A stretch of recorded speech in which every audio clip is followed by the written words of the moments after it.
네, 우리 사랑하는 성도님들 지난 한 주간도 평안하셨습니까? 저희들 이 시간 다 함께 묵도하심으로 예배로 나아가겠습니다. 너희는 마음에 근심하지 말라. 하나님을 믿으니 또 나를 믿으라. 내 아버지 집에 거할 곳이 많도다. 그렇지 않으면 너희에게 일렀으리라. 내가 너희를 위하여 거처를 예비하러 가노니 가서 너희를 위하여 거처를 예비하면 내가 다시 와서 너희를 내게로 영접하여 나 있는 곳에 너희도 있게 하리라. 아멘. 사도신경으로 신앙 고백 드리겠습니다.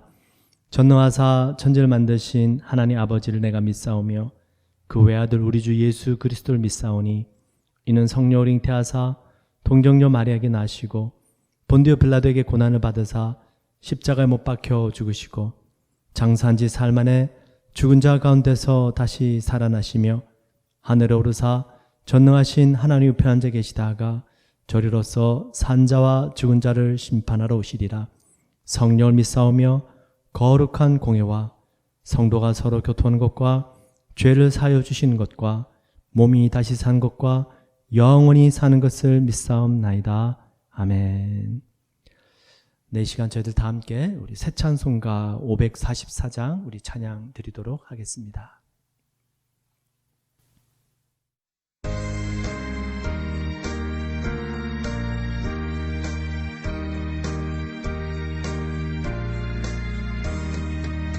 울어도 못하네 눈물 많이 흘려도 겁을 없게 못하고 죄를 씻지 못하니 울어도 못하네 십자가에 달려서 예수 고난 당했네 나를 구원하시니 예수밖에 없네 힘써도 못하네 말과 뜻과 행실이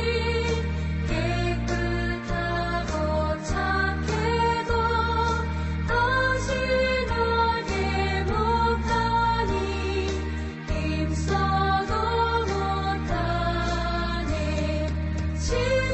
십자가에 달려서 예수 고난 당했네 나를 구원하시리 예수밖에 없네 참아도 못하네 할 수 없는 죄인이 흉한 죄에 빠져서 어찌하니 죽을까 참아도 못하네 십자가에 달려서 예수 고난 당했네 나를 구원하시리 예수밖에 없네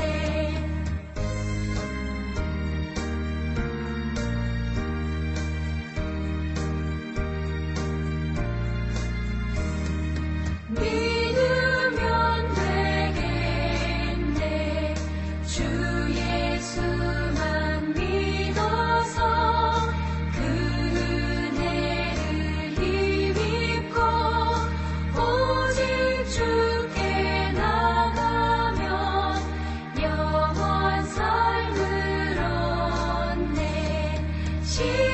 십자가에 달려서 예수 고난 당했네 나를 구원하시리 예수밖에 없네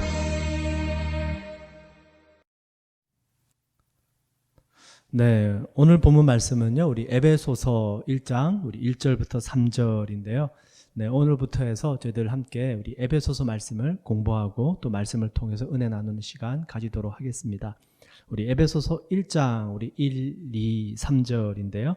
우리 한번 함께 합독해 보도록 하겠습니다. 하나님의 뜻으로 말미암아 그리스도 예수의 사도된 바울은 에베소에 있는 성도들과 그리스도 예수 안에 있는 신실한 자들에게 편지하노니 하나님 우리 아버지와 주 예수 그리스도로부터 은혜와 평강이 너희에게 있을지어다. 찬송하리로다. 하나님 곧 우리 주 예수 그리스도의 아버지께서 그리스도 안에서 하늘에 속한 모든 신령한 복을 우리에게 주시되. 아멘. 우리 서로 한번 인사 나누시겠습니다. 하나님께서 우리에게 신령한 복을 주십니다. 네. 아멘. 네, 신령한 복입니다. 우리 신령한 복, 땅에 기름진 복과 우리 신령한 복, 우리 하나님께서 저희들에게 주시는 줄 믿습니다. 오늘부터 해서 우리 에베소서 말씀을 함께 공부하고 또 은혜를 나눌 텐데요. 말씀을 들으실 때 꼭 성경책을 펴시고요. 그리고 성경책을 읽어 가시면서 우리 함께 말씀을 들어주시면 감사하겠습니다. 우리 작년 연말쯤에 제가 빌립보서 말씀을 잠깐 강의를 해드린 적이 있는데요. 기억나시는지 모르겠습니다. 빌립보서는 기쁨의 서신서라고 얘기를 하죠. 사도 바울이 빌립보서에서 계속해서 기뻐하라라고 말씀하십니다. 그래서 그 빌립보서 4장 4절에 보시면 주 안에서 항상 기뻐하라. 내가 다시 말하노니 기뻐하라. 사도 바울이 이렇게 권면을 주고 계십니다. 이렇게 기뻐하라고 말씀하고 있는 사도 바울은 정말로 기쁜 일이 있어서 그랬을까요? 네, 꼭 그렇지만은 않았습니다.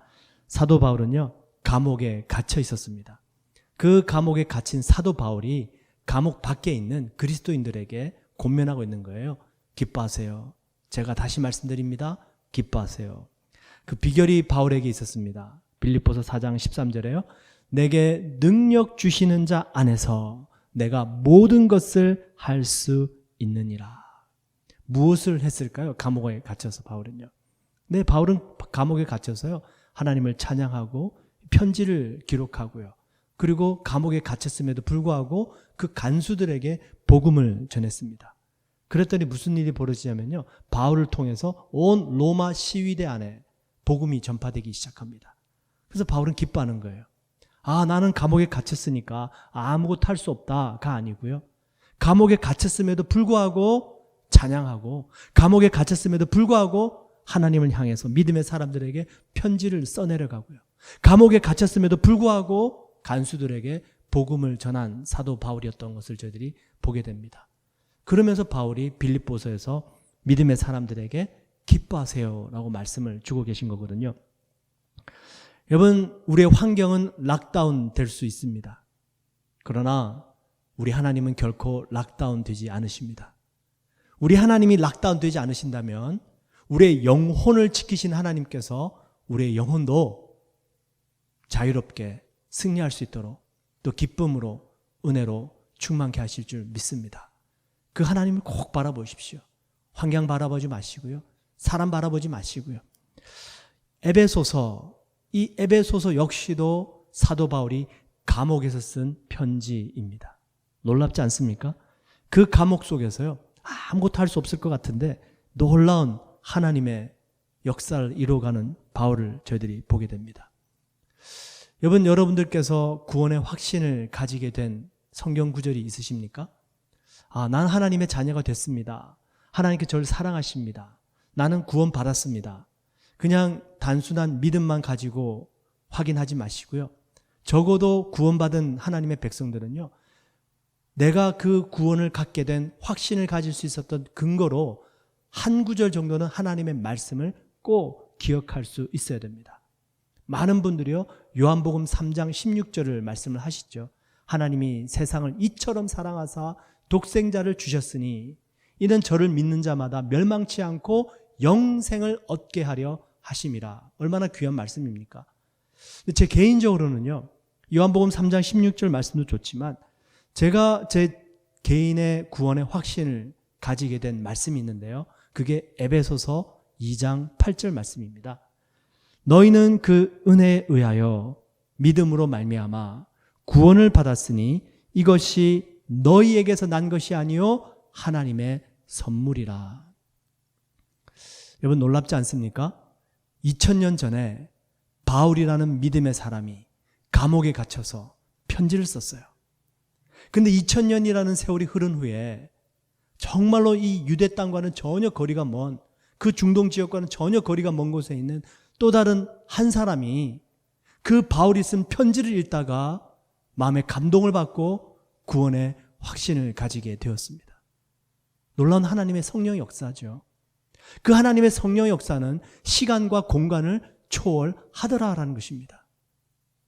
바울이 2000년 전에 쓴 그 말씀이, 편지가 오늘 이 시대에 살고 있는 우리들에게 하나님의 은혜로 성령의 역사로 말미암아 동일하게 우리의 심령 가운데에 주님의 은혜로 다가오게 될 줄 믿습니다. 말씀을 공부하고 우리가 이 말씀을 통해서 그 은혜를 체험을 할 수 있어야 되는 것이죠. 락다운 됐다고, 그죠? 그리고 우리가 할 것이 없다고 그냥 침체에 빠져 있는 것이 아닙니다. 우리 말씀 읽을 수 있잖아요. 주님 찬양 드릴 수 있잖아요. 우리 하나님 앞에 우리의 온 몸과 마음을 다해서 예배 드릴 수 있다라는 것입니다. 우리가 예배 드린다고 누가 죽인다고 합니까? 우리가 말씀 읽는데 누가 우리에게 총칼을 가져다 댑니까? 아닙니다. 여러분, 주님 바라보시고요. 힘을 내십시오. 일어나십시오. 찬양하십시오. 성경책을 펴십시오. 무릎을 꿇으십시오. 주님께서 동일하게 역사하실 줄 믿습니다. 에베소서 말씀을 듣는 동안에 여러분들께서 계속 읽어가 보십시오. 1장, 2장, 3장. 우리 지난번 사무엘상 공부했던 것처럼 미리 한 장을 읽어오셨던 것처럼 에베소서 말씀을 미리 읽어가 보시고요. 또 궁금한 것들이 있다면 또 말씀을 통해서 어떤 말씀을 하실까 또 경청해 보시고요. 그렇게 해서 저희들이 이 에베소서 말씀을 공부하는 동안에 감옥에 갇혀있던 사도 바울이 오늘날 이 시대에게 우리에게 어떤 메시지를 던지는가, 락다운된 이 환경 속에서 이 에베소서 말씀을 통해서 우리가 어떤 말씀을 붙잡고 살아갈 수 있는가, 우리 기대하시면서 꼭 성경책을 읽어보시길 부탁을 드립니다. 먼저 1절 말씀 다시 한번 같이 보시죠. 1절 말씀을 보시면 하나님의 뜻으로 말미암아 그리스도 예수의 사도된 바울은 에베소에 있는 성도들과 그리스도 예수 안에 있는 신실한 자들에게 편지하노니. 여러분, 편지는 쓸 때에 그 대상을 생각하지 않겠습니까? 사도 바울도 마찬가지입니다. 이 에베소서라는 편지를 기록할 때에 이 편지를 받게 될 대상을 생각하면서 편지를 썼던 것입니다. 근데 바울이 어떤 사람들을 생각했냐면요, 성도들과 신실한 자들, 두 종류의 사람을 생각하면서 이 편지를 썼습니다. 근데 이 단어를 살펴보시면 두 사람이 서로 다른 사람들 같아요.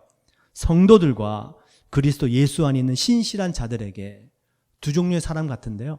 문맥적으로 보시면은 이 성도들과 신실한 자들은요, 같은 사람들입니다. 같은 의미예요. 근데 굳이 저희들이 한번 분석을 해보자면 성도들은 누굽니까? 쉽게 말씀을 드려서 예수님을 믿는 사람들이에요. 성도들은요. 예수 그리스도를 믿음으로 말미암아 하나님의 은혜로 죄사함을 받은 사람들, 그리스도의 보혈로 말미암아 십자가의 은혜로 모든 죄가 용서받고 거룩한 하나님의 백성이 된 사람들, 성도들이죠. 주님을 믿는 사람들입니다. 그러면 신실한 자들은 누군가? 여러분, 신실한 자들은요, 예수님께서 믿는 사람들입니다. 할렐루야. 그 예수님께서 우리를 믿고 계신 거예요. 그 예수님께서 우리를 믿으시니까 또 다른 영혼들을 우리에게 부탁하십니다. 주님의 사역을 맡겨주십니다. 주의 몸된 교회를 우리들에게 맡겨주시는 것이죠.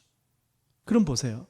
이 사도 바울이 지금 에베소서 편지를 쓰고 있는데요, 성도들과 신실한 자들은 똑같은 사람들이란 얘기예요.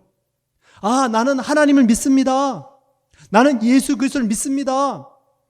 나는 성도입니다. 뿐만 아니라 그 성도된 사람들을 예수님께서는 믿어주신다는 겁니다. 그 사람들이 바로 신실한 자들이다라는 것이에요. 그래서 여러분, 믿음은 우리가 주님을 믿는 것도 믿음이지만, 우리를 사랑하시고 우리를 구원하신 그 주님께서 우리를 믿고 계시는구나. 나를 믿어주시는구나. 이걸 믿는 것이 또한 믿음인 줄 믿습니다. 주님께서 베드로에게 맡겨주시잖아요. 베드로야, 네가 나를 사랑하느냐? 내 양을 먹이라. 그 배신한 베드로에게도 주님이 자신의 양떼를 맡겨주십니다. 믿고 맡겨주시는 거예요. 주님께서 우리를 믿으시니까 우리에게 주님의 사역을 맡겨주시고요. 주님께서 우리를 믿으시니까 주님의 몸된 교회를 맡겨주십니다. 여러분, 사도 바울이 전도를 하면서 얼마나 많은 지역을 다녔겠습니까? 고린도, 갈라디아, 데살로니가, 빌립보, 수없이 많은 지역을 다녔습니다. 그 중에서요, 제일 오랜 기간 동안 머물렀던 도시가 어디였냐면 바로 에베소라는 곳입니다. 이 바울은 에베소에서 약 3년간 머물렀습니다. 그리고 여러분들께서 잘 아시는 두란노 서원, 그곳에서 약 2년 동안 머물면서 말씀을 가르치고 복음을 전파했습니다. 사도행전 19장 9절 10절에 이렇게 말씀해요. 바울이 그들을 떠나 제자들을 따로 세우고 두란노 서원에서 날마다 강론하니라. 2해 동안 이같이 하니 아시아에 사는 자는 유대인이나 헬라인이나 다 주의 말씀을 듣더라. 에베소에 있는 두란노 서원에서요, 2년 동안 말씀을 가르치니까 온 아시아 지역에 있는 사람들이 와서 말씀을 듣게 되었습니다.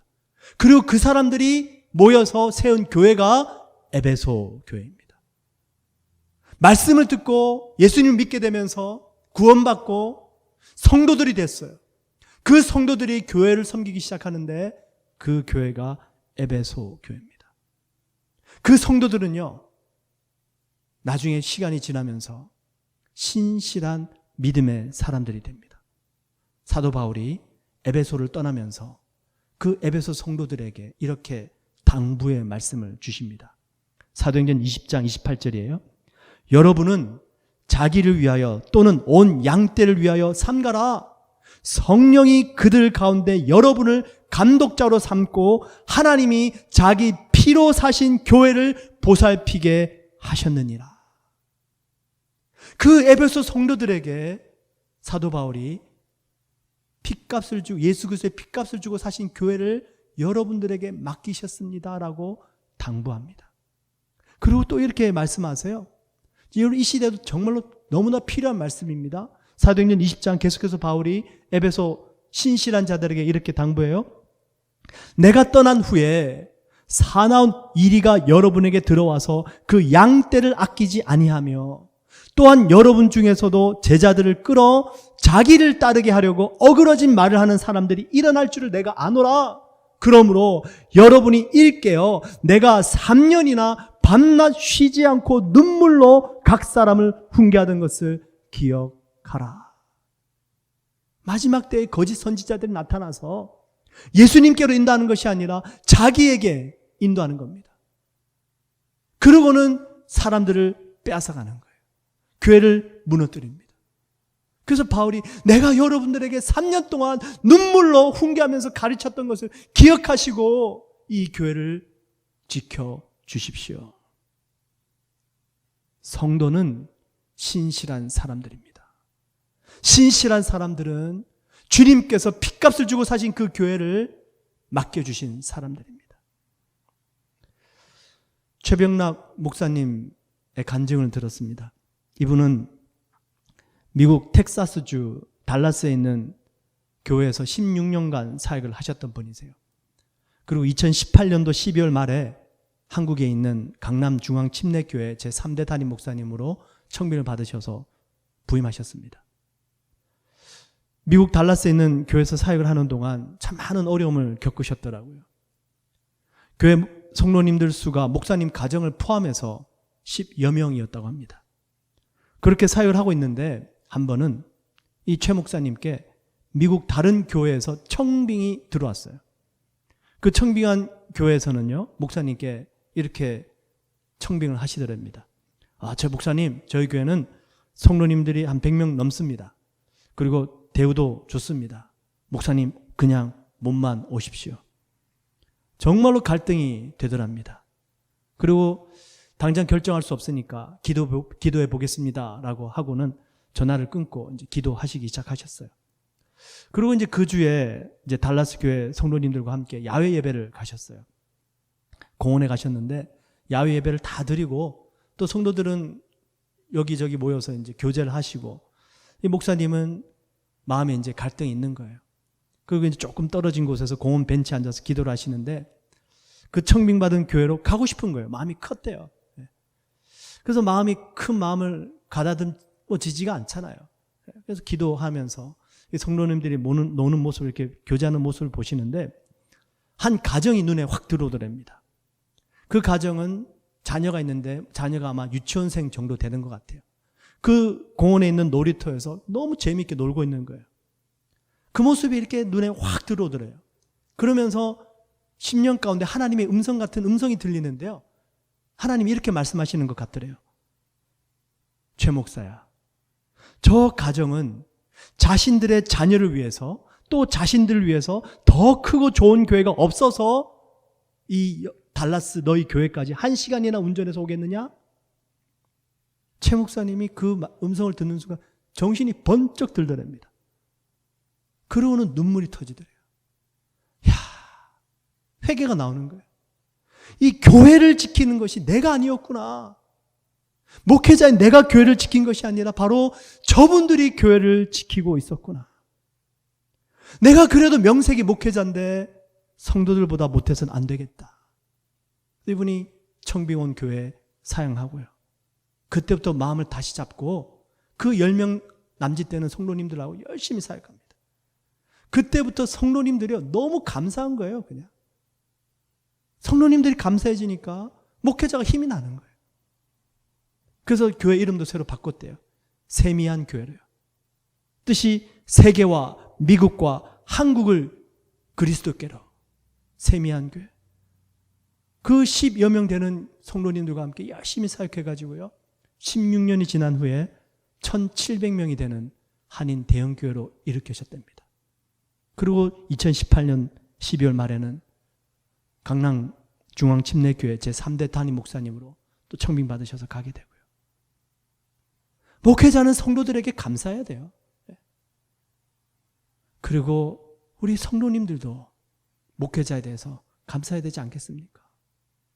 하나님께서 우리에게 맡겨주신 교회, 지금 저희들이 서로 만날 수 없고 예배당에 모일 수 없지만 온라인으로 정해진 시간에 정해진 장소에서 그 내 자신이 속한 교회 설교 말씀을 듣고 하나님 앞에 예배 드리는 모습, 신실한 자들이죠. 그분들을 통해서 하나님이 교회를 지켜가시고 그분들을 통해서 하나님께서 일을 하고 계시더라는 것입니다.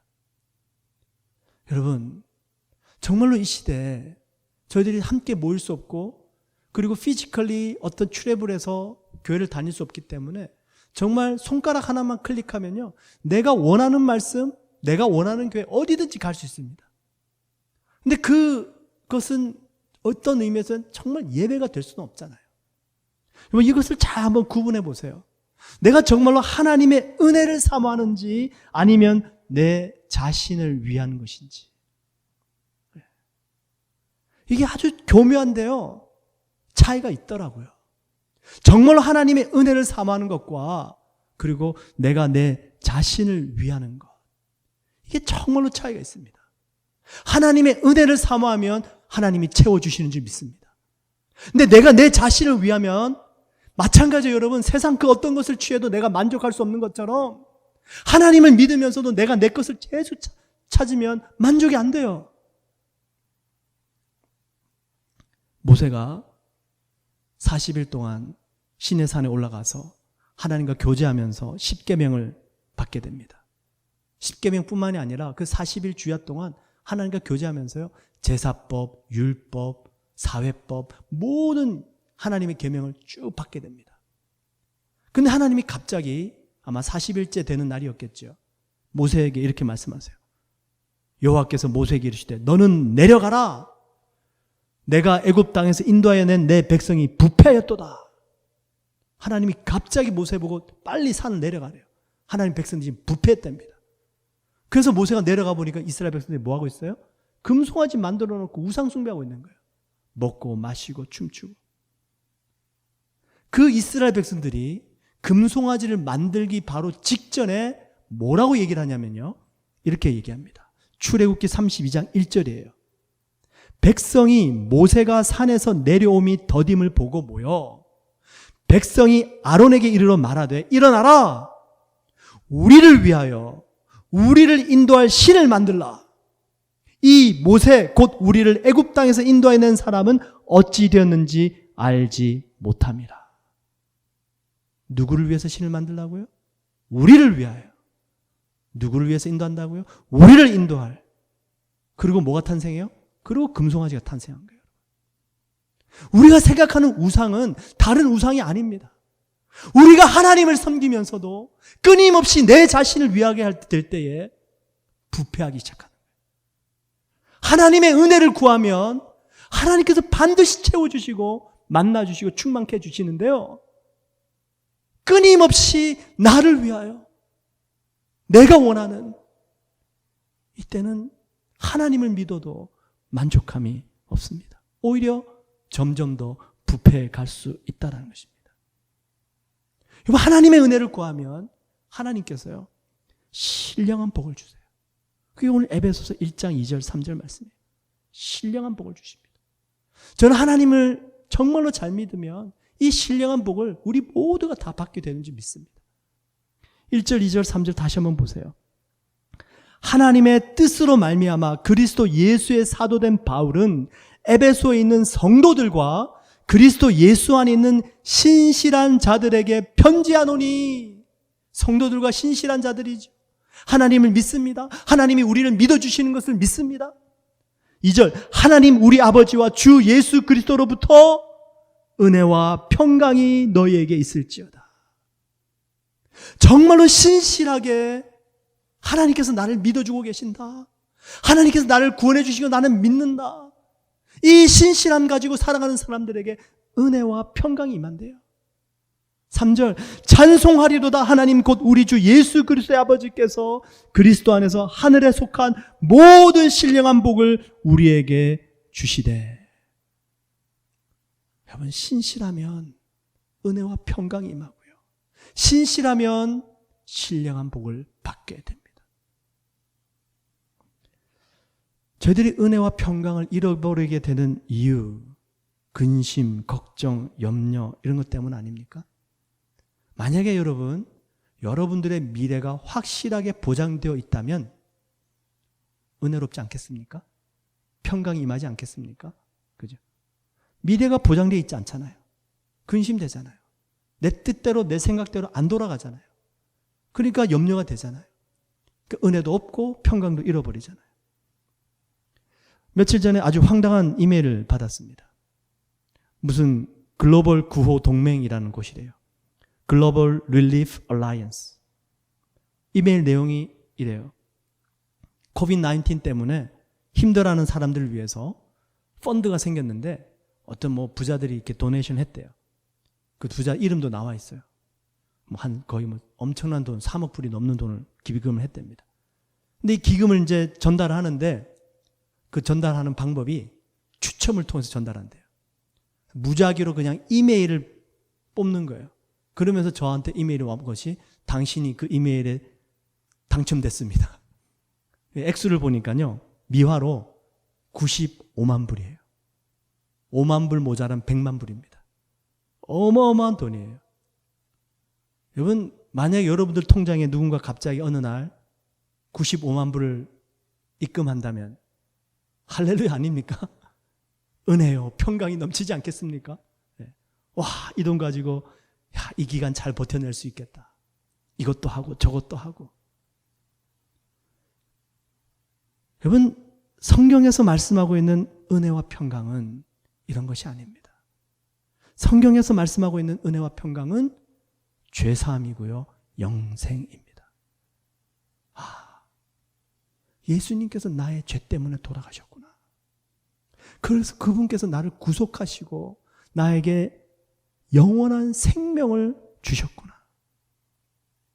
이 영원한 생명, 그냥 단순하게 이 땅에서 먹고 사는 것이 아니에요, 여러분. 하나님께서 우리에게 앞으로 미래를 예비해 두셨는데요. 이 땅에 집이 없어도 괜찮대요.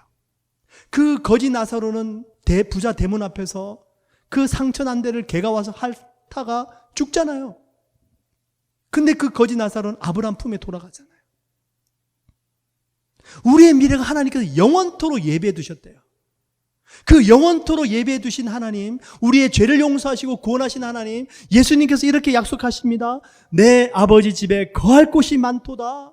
그렇지 않으면 너희에게 일렀으리라. 내가 너희를 위하여 처소를 예비하러 가노니 가서 너희를 위하여 처소가 예비되면 내가 다시 와서 너희를 내게로 영접하여 나 있는 곳에 너희도 있게 하리라.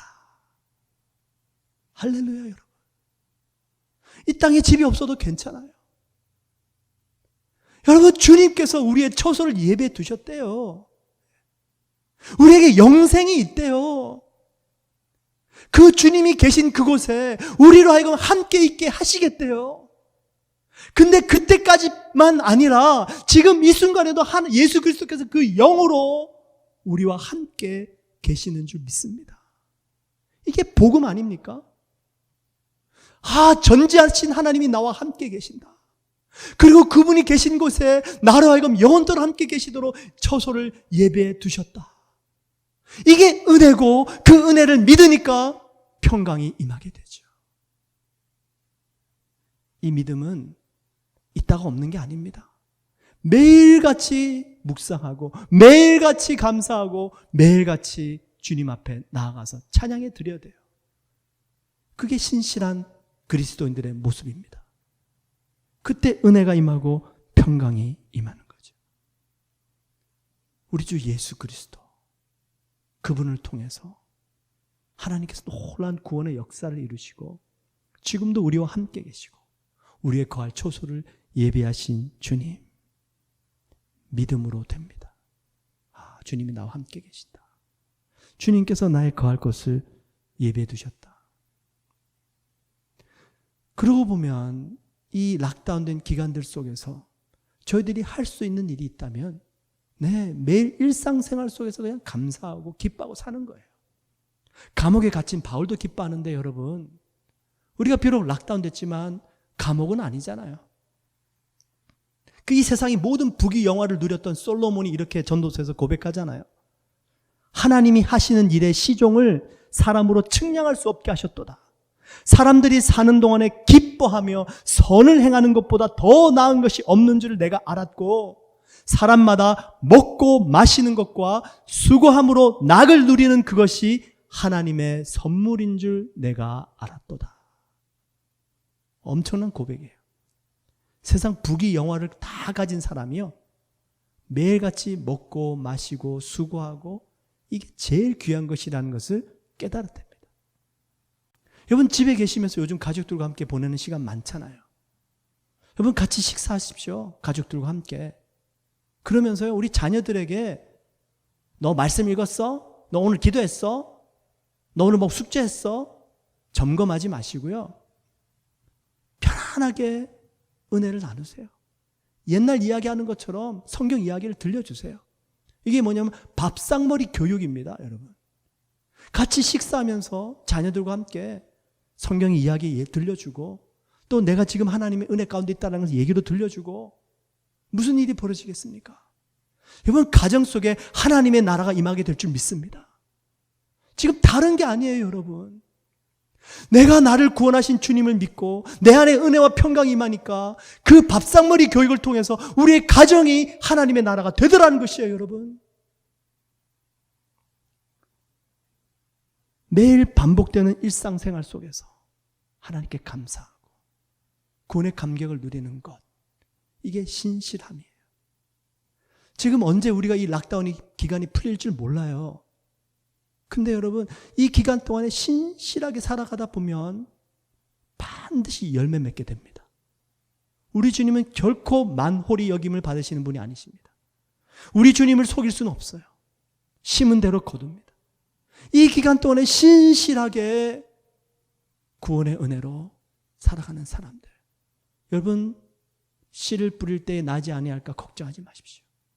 단을 기쁨으로 거두고 돌아오게 될 줄 믿습니다. 우리 학생들, 우리의 자녀들, 지금은 여러분들이 정말로 귀한 훈련의 단련의 시간들이에요. 손흥민 선수 잘 아시죠? 올해 작년이었나요? 축구 선수들이 받을 수 있는 최고의 상, 푸스카상 수상했습니다. 이 손흥민 선수가 자서전을 썼어요. 그 내용이 이렇습니다. 잠깐 읽어드릴게요. 남들이 보기에 제 모습이 화려해 보일지 몰라요.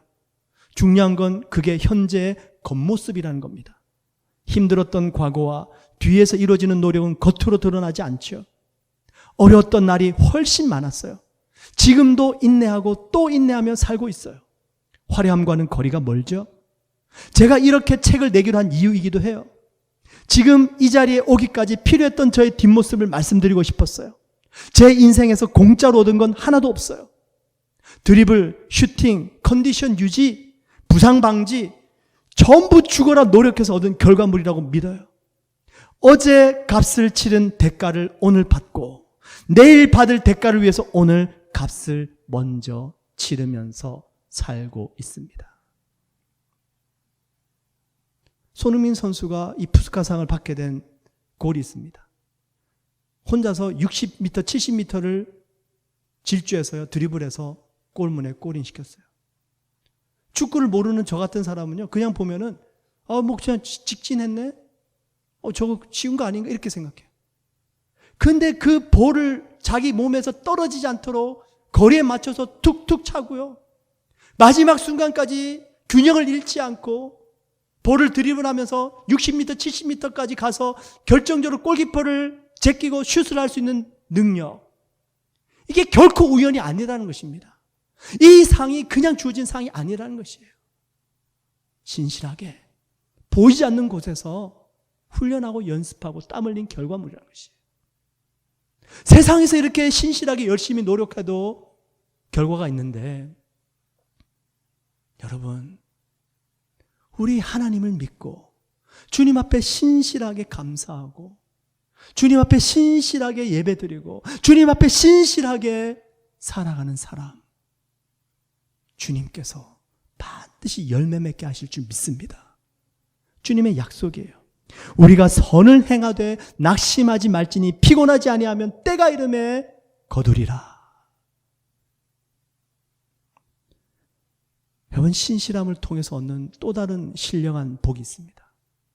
이 에베소 교회의 모습, 제가 궁금했어요. 사도 바울이 그렇게 2년 3년 동안 열심히 노력하고 복음 전하고 성도들이 신실한 사람들이 되어져서 바울이 떠나면서 교회를 부탁하고 떠났습니다. 과연 바울이 떠난 후에 교회가 어떻게 됐을까? 계시록 말씀이 생각났어요. 요한계시록에 보시면 에베소 교회에 하나님의 사자가 말씀합니다. 요한계시록 2장 1절, 2절, 3절이에요. 에베소 교회의 사자에게 편지하라.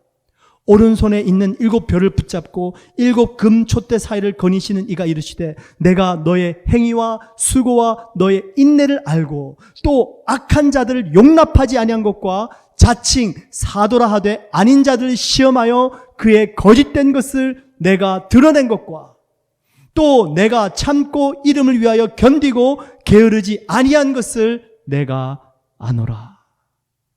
이 에베소 교회가 놀라운 일을 했어요. 그 마지막 때 바울이 분명히 경고했죠. 거짓 선지자가 와서 자기를 따르게 하고 너를 흩을 것이다. 이 에베소 교회가 그 신실한 사람들이 모여서 있으니까요, 그 거짓 사도들을 분별해 버렸어요. 하나님 그거 칭찬하고 계신 거예요. 신실하잖아요? 분별력이 생기는 줄 믿습니다. 왜일까요? 신실한 모습으로 살아가니까 세상 유혹 이길 수 있는 거예요. 내가 원하는 거, 내가 좋아하는 거, 세상에 좋은 거, 이것 따라 내 입맛 따라 가는 게 아니고요, 꾸준하게 신실하게 가다 보니까 오랜 시간이 지난 후에 다 드러나는 거예요. 진짜와 가짜가 이제 드러나는 거예요, 여러분. 에베소 교회 주님이 또 이렇게 말씀하세요. 요한계시록 2장 6절입니다. 오직 너에게 이것이 있으니 너가 니골라당의 행위를 미워하는도다. 나도 이것을 미워하노라. 니골라당. 이 니골라당 사람들은요, 어떤 사람들이냐면 그냥 뇌물 받고 좋아하는 사람들이에요. 물질이 오면은 거기에 넘어가는 사람들이에요. 세상적인 축복 때문에 하나님의 뜻을 저버리는 사람들이에요. 구약 성경에 보시면 발람이라는 선지자가 나옵니다. 이 발람이라는 선지자에게 모압 왕이 찾아가요. 뇌물을 주면서 헤이, 당신 선지자죠. 당신 지금 이스라엘 백성들 좀 저주하시오. 우리가 저들과 전쟁에서 이겨야 되겠어. 이 모압 왕이요, 발람 선지자에게 뇌물을 주면서 요구합니다. 발람 선지자가 뇌물을 보고는요, 마음이 흔들렸어요. 그러고는 모압 왕에게 뭐라고 얘기를 하냐면, 잠깐 기다려 보세요. 제가 하나님께 한번 물어보고 올게요. 선지자가 하나님께 기도해요. 하나님, 저 모압 왕이 저에게 뇌물을 주는데 제가 이스라엘 백성들 저주해도 되겠습니까? 여러분, 하나님 뭐라고 응답하시겠습니까? 당연히 노죠. 아니다. 너는 그 뇌물 받지도 말고 저들 따라가지도 말고 이스라엘 백성 저주하지 마라. 그래서 발람 선지자가 모압 왕에 가서 하나님이 안 된다고 하십니다. 얘기해 줬어요. 그때 모압 왕이요, 뇌물이 작은가 보다.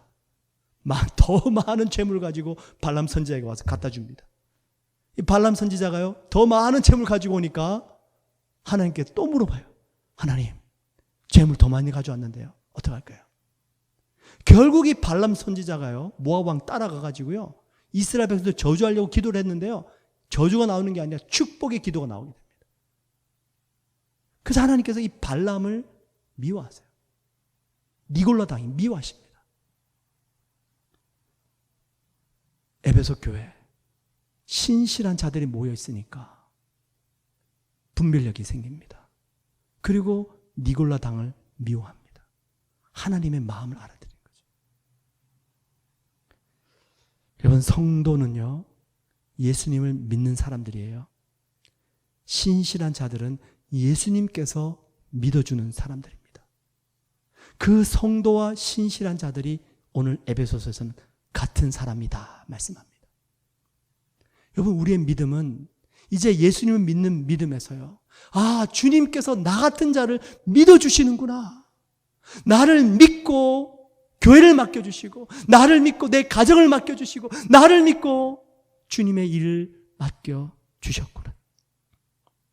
그 신실함으로 매일같이 살아가는 사람들, 분별력이 넘칠 것이고요, 은혜와 평강이 임할 것이고요, 반드시 열매가 맺힐 것이고요, 이 세상 유혹과 거짓에 넘어가지 않고 주님 오시는 그날에 착하고 충성된 종아 칭찬받게 될 줄 믿습니다. 제가 오늘의 만나를 매일같이 녹음하면서 든 생각이 있어요. 세 가지 생각이 들더라고요. 이거 매일같이 하는데 누가 들을까? 제 자신을 보니까 그런 생각이 들더라고요. 뭐 특별하게 좋은 말씀도 아니고, 내가 말 잘하는 것도 아니고, 이 녹음하는 환경도 어렵고, 이거 누가 들을까? 현실을 보고 제 자신 보니까 그 생각이 들어요. 그러다가 몇 분들이 또 말씀을 듣고 계신다는 소식을 듣고는 또 힘을 냈어요. 그래도 듣는 분들이 계시니까 사람을 보는 거죠.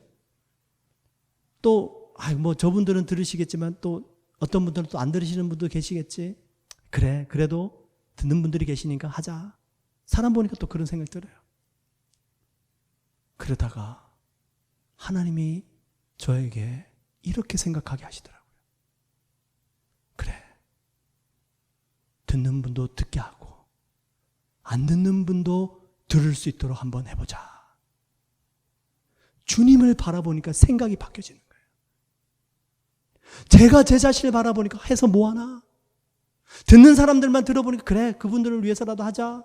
아니요, 이제는 주님을 바라보니까 좀 더 열심히 하자. 듣지 않는 분들에게도 이 복음의 사색을 전해줄 수 있도록 한번 해보자. 여러분, 주님 바라보면 주님의 은혜를 생각하게 되는 줄 믿습니다. 주님의 은혜를 생각하게 되면 신실하게 될 줄 믿습니다. 우리 주님은 결코 락다운 되시는 분이 아니십니다. 에베소 감옥에 갇혀있는 사도 바울이 1절과 2절과 3절을 통해서 저희들에게 소식을 전합니다. 성도들과 그리스도 안에 있는 신실한 자들에게 내가 편지하노니 은혜와 평강이 너희에게 있을지어다. 여러분들에게 신령한 복이, 하나님께서 우리에게 신령한 복을 주시되 이제 다음 주부터 좀 더 구체적으로 이 신령한 복을 나누기 원합니다. 귀한 말씀을 통해서 한 주간 승리하시길 축원을 드립니다. 기도하겠습니다.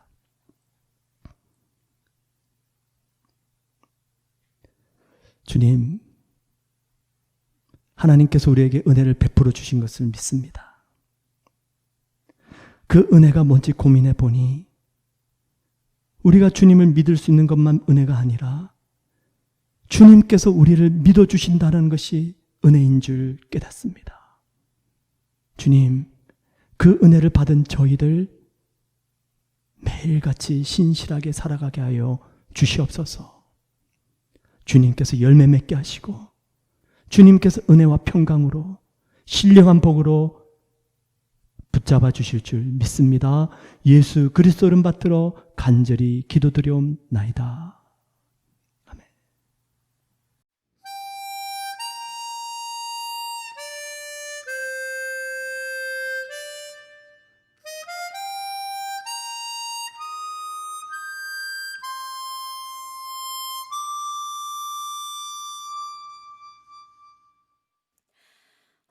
화려하지 않아도 정결하게 사는 삶, 가진 것이 적어도 감사하며 사는 삶, 내게 주신 작은 힘 나눠주며 사는 삶, 이것이 나의 삶의 행복이라오.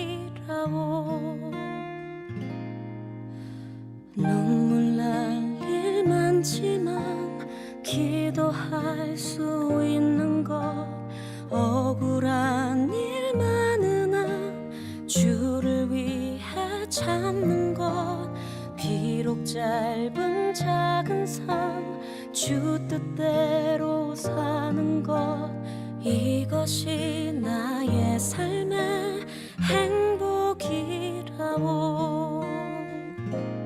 이것이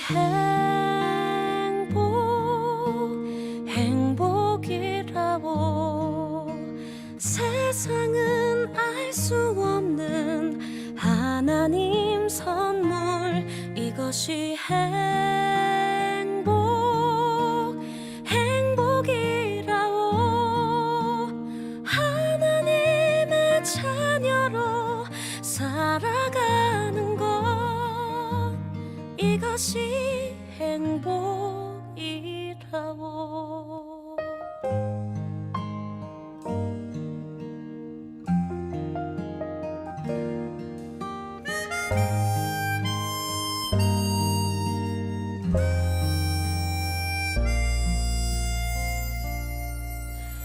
눈물 날 일 많지만 기도할 수 있는 것, 억울한 일 많으나 주를 위해 참는 것, 비록 짧은 작은 삶 주 뜻대로 사는 것, 이것이 나의 삶의 행복이라오.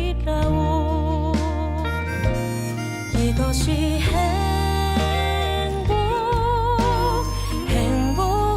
행복이라오. 세상은 알 수 없는 하나님 선물, 이것이 행복이라오. 하나님의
축도드리겠습니다.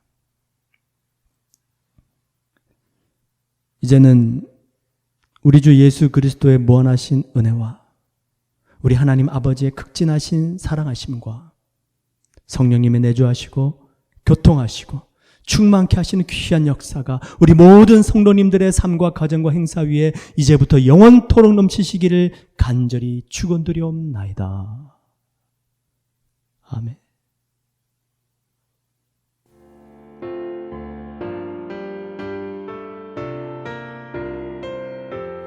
주님만 내 도움이 되시고 주님만 내 빛이 되시는 주님만 내 친구 되시는 광야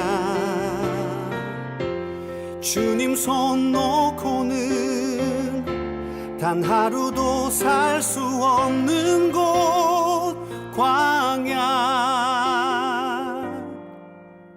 광야에 서 있네